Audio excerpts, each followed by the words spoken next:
Good evening.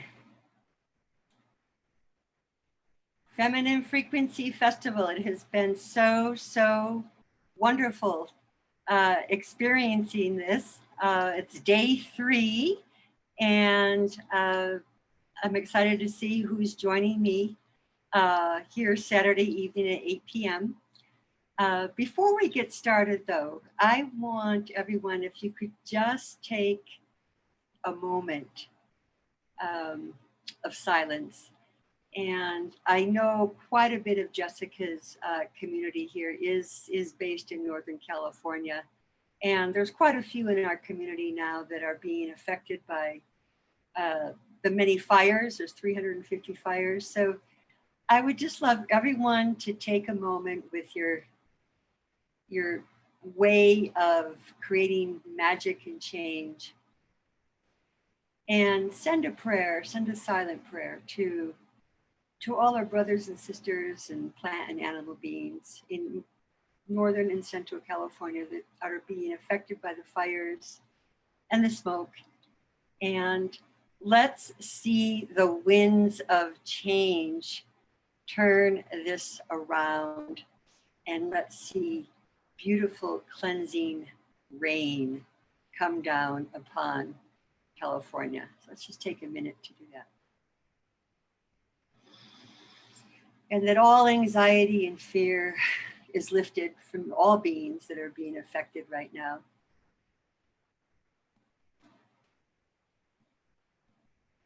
And knowing that this purification process that is occurring is actually for the greatest and higher good of all beings. Okay, well, hello, I'm Shera Sever. And I've been part of this community for a very long time. I was part of some of the very first Fem Talk gatherings, and I want to give a big shout out and a virtual hug of appreciation to Jessica for creating this opportunity for hundreds of women to share their heart and their message in their voice in a very critical time in our, evolution as a species. So again, I'm Shera Sever. My topic is Sacred Activism and the 4 Pillars of Leadership. I've been a leadership consultant and business coach for over 20 years. I'm the founder of Igniting the Spark, and also more recently, the Community Resiliency Project. I've consulted with leaders in large corporations like Visa and Wells Fargo. I've worked at universities developing leadership content for coaching programs and communication material. I've helped over 100 immigrant and refugee women in the greater East Bay and South Bay of the Bay Area develop successful businesses. And right now, I'm on a new endeavor that I will share with you in this presentation. So I want to start first with this concept of sacred activism, and just what exactly is sacred activism. A lot of us in this group are activists in our communities or nationally or globally.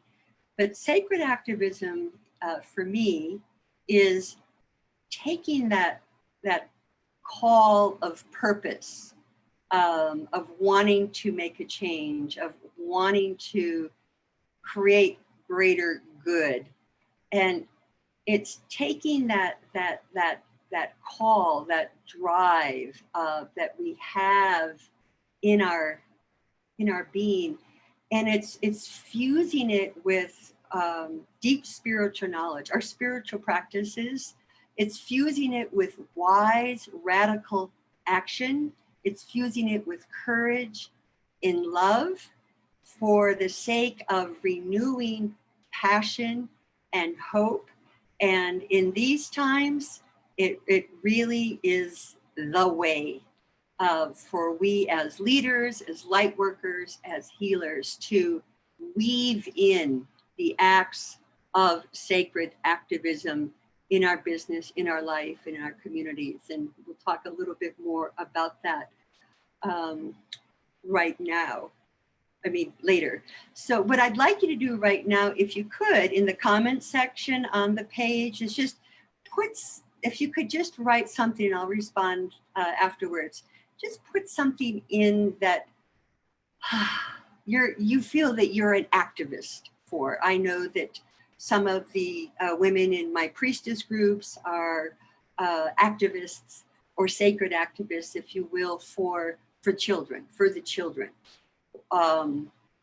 For women, for those without homes. So just something that's near and dear to your heart that you're feeling really aligned with and making contributions towards, or hope to make contributions towards. So put those comments in, or write that in the comment section. And I'm going to continue now with how we as business leaders, as healers, as light workers, can use what I am calling the 4 pillars of leadership. It's a program, it's an online certificate program that I've developed for companies and for universities as part of a larger leadership development program. So I'm going to simplify it for the sake of this presentation, but it's the 4 pillars of leadership. And the first pillar that I want to discuss, and we'll see how it's all related, is that of personal mastery and personal leadership. Oftentimes we refer to it simply as emotional intelligence, self-awareness, self-consciousness, self-responsibility, and self-compassion. So many of you throughout the last few days have mentioned the importance of self-care, absolutely. And our personal leadership is self-care is very much part of that.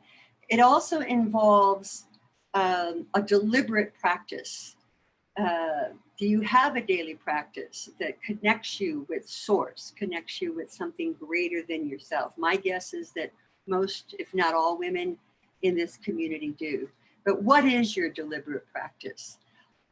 What is that practice that allows you to track yourself, to track your qualities, to track when you're in alignment with thought, word, and action, and to track when you're not, when you're being imperfectly or perfectly human.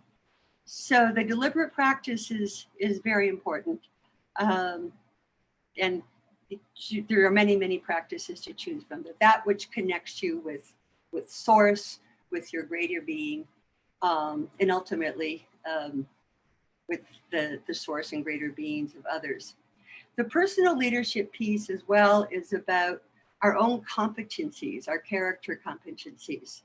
A lot of the indigenous practices, and some, I have studied some of this with several leaders, include these qualities that we're well aware of, the quality of humility being the absolute highest, that as a leader, and we see this with a lot of you, but as a leader, we do what we do for the sake of others, and we don't seek out recognition. So this, again, this is servant leadership. So that quality of humility, the quality of a tender heart, or compassion, if you will. Integrity, a very important personal quality to have as a leader. Alignment, again, thought, word, and action, behavior and words. Behavior and values, words and values, integrity. So walking one's talk. Another quality for your personal mastery is that of impeccability, raising your own bar, striving for excellence in your business, in your daily life, in your relationships with your family, in your community. Emulation, Are you a person that others emulate or want to emulate or are inspired by? Vulnerability. Do you share your strength in and with your vulnerability, with your honesty and with your truth? So those are just some of the touchstones, if you will, of just tracking where am I at in my personal mastery, in my personal leadership, pillar number 1. And am I whole? Am I congruent? Have I done the work? Do I have a daily connection with source? So, and again, I believe for this community, I would want to venture to say I believe that you probably are all masters in pillar number 1. Pillar 2 is what I like to call the social intelligence, and this is a huge category. But we're going to take this into our business now. So the social intelligence in our business are obviously the ways we communicate, the ways we handle conflict, the ways we give and receive feedback, our ways of expressing empathy. This is actually right now, this is a huge topic in many companies, is how are we showing empathy for our customers, for our employees, for our people, for our associates, for our consultants. So how do you show empathy? How do you express empathy? How do you communicate that you're understanding what another, and that you're understanding what another is experiencing and feeling? So that is, again, it's a beautiful thing to track and see how are we doing? Is empathy part of my business culture? Is it exist with my clients? Does it exist with my associates? Does it exist with my virtual assistants? Some of the other things in that pillar 2 in the social intelligence is conflict.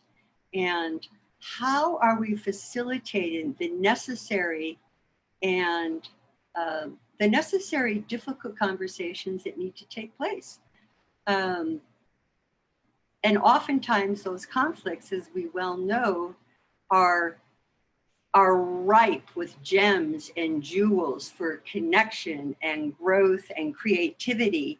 And when we have the skill to facilitate conflict, misunderstandings, assumptions, judgments, and when we can really tap into that and have an honest conversation about that, again, with the people that are part of our business.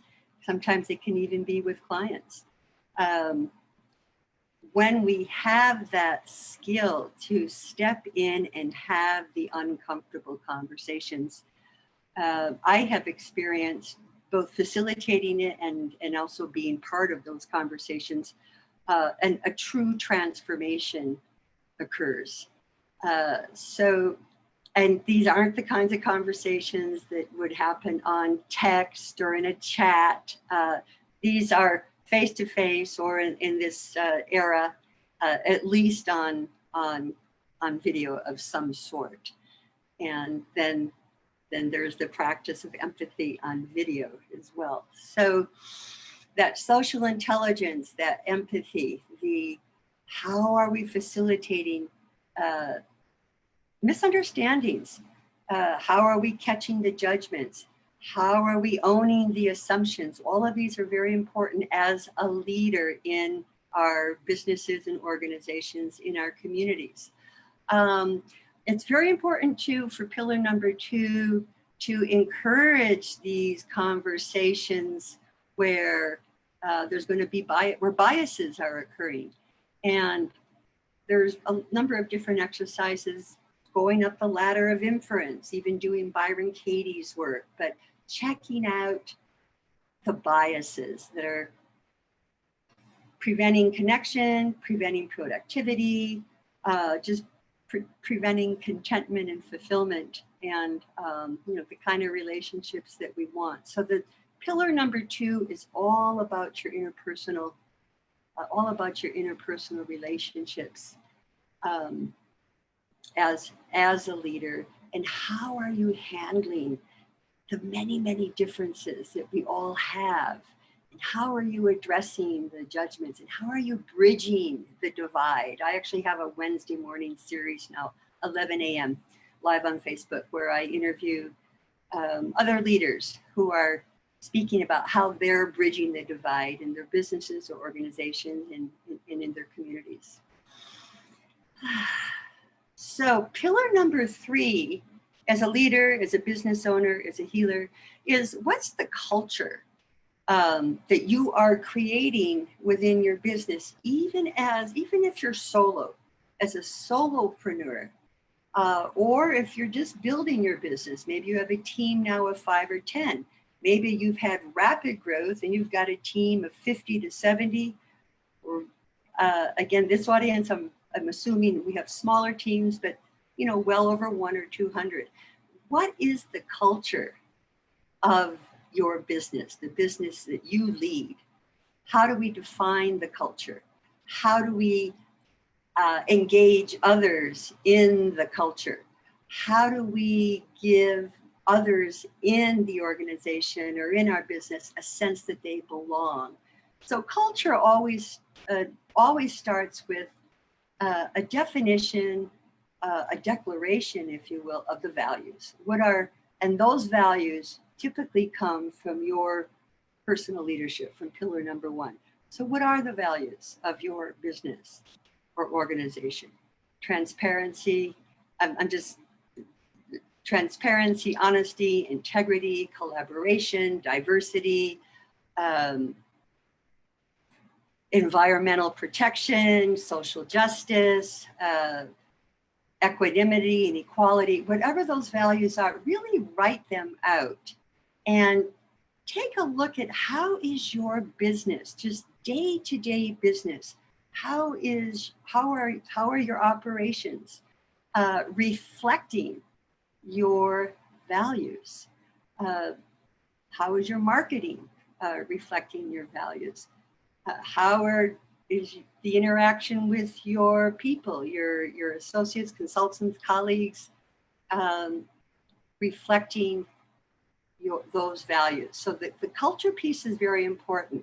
Also, how are decisions being made in your business? Is it collaborative? Is it by consent?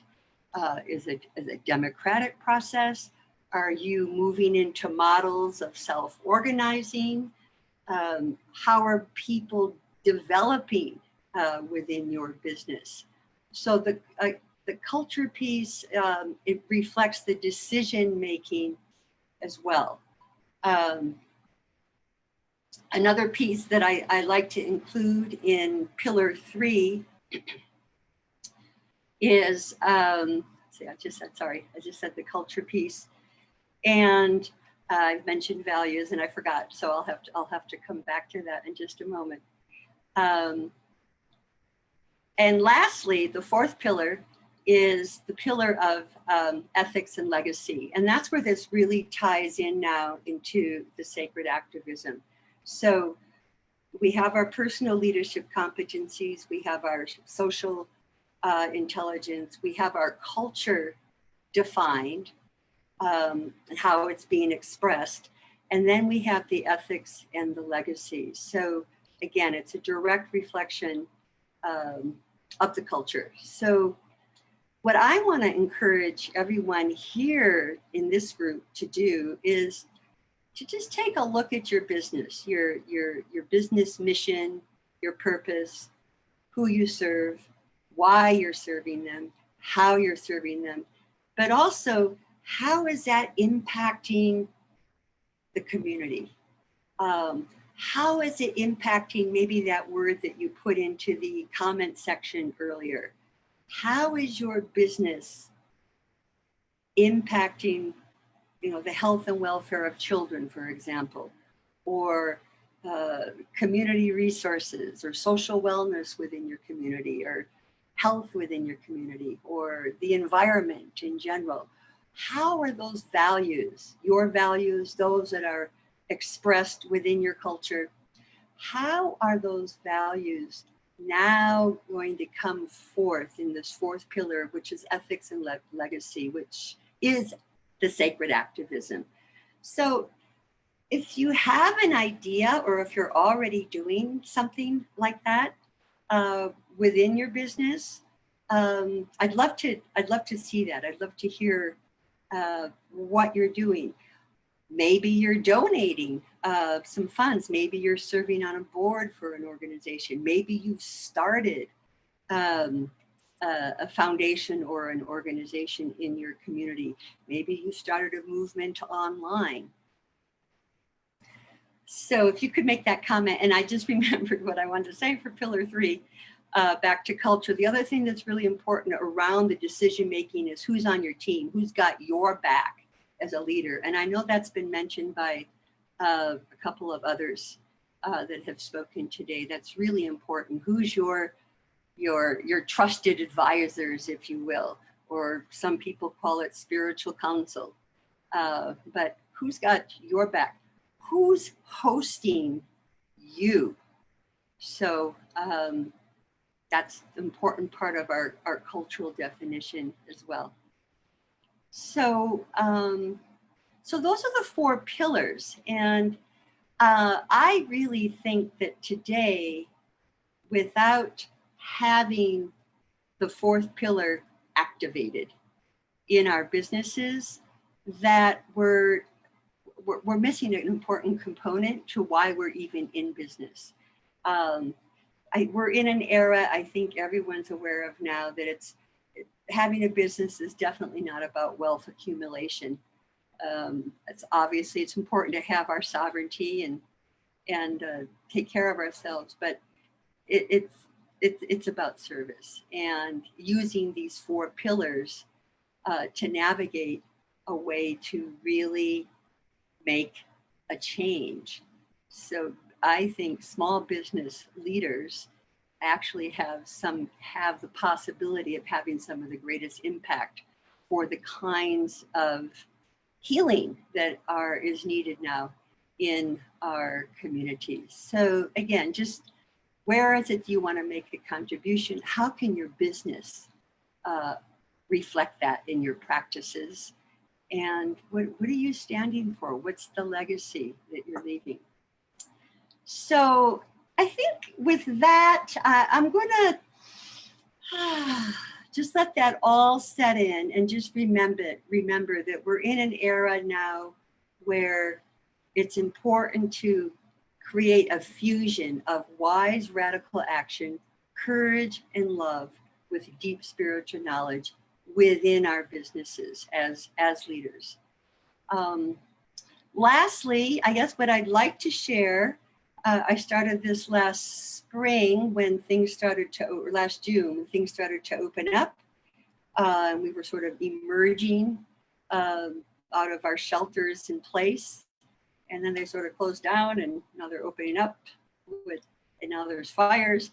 But I'm starting a group, my second group. It's September 1st to September 29th. It's Monday through Friday for 4 weeks at 8 a.m. Pacific time, 8 to 8:30, 8:40.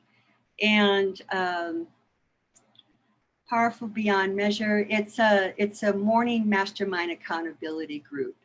And when I did this in June, it was small, it's intimate, you get a lot of attention from me, but everybody showed up every single morning and had amazing results. So we start the day with intentions, a little bit of meditation. We work through limiting beliefs. We've got the support and witnessing of a group. We're going to work on 3 things. One is a goal, something you'd like to accomplish by the end of September, something by the end of the year, and then for creating at least a visual plan for 2021. So I'm offering this. This is it's my love donation COVID era. It's only $69. So that's that's a Starbucks coffee per day. And if you'd like to learn more about it, I'll leave a link in the comments section. I would love for you, for some of you to join us. I joined a group like this last spring, and then I started my own. It was just amazing, the amount of momentum and clarity and confidence and strength and support every single morning. If you have an exercise program or a meditation program, you can do it before or after. We meet, as I said, for about 30 minutes. Also want to invite, if anybody wants to take part in the Bridging the Human Divide, that's 11 a.m. every Wednesday morning live on Facebook. And just reach out to me. We could talk about what your message is and what that might look like in the interview series. So it's a call to action, sacred activism, and weaving in those 4 pillars of leadership into your business plan and the way that you're doing business today.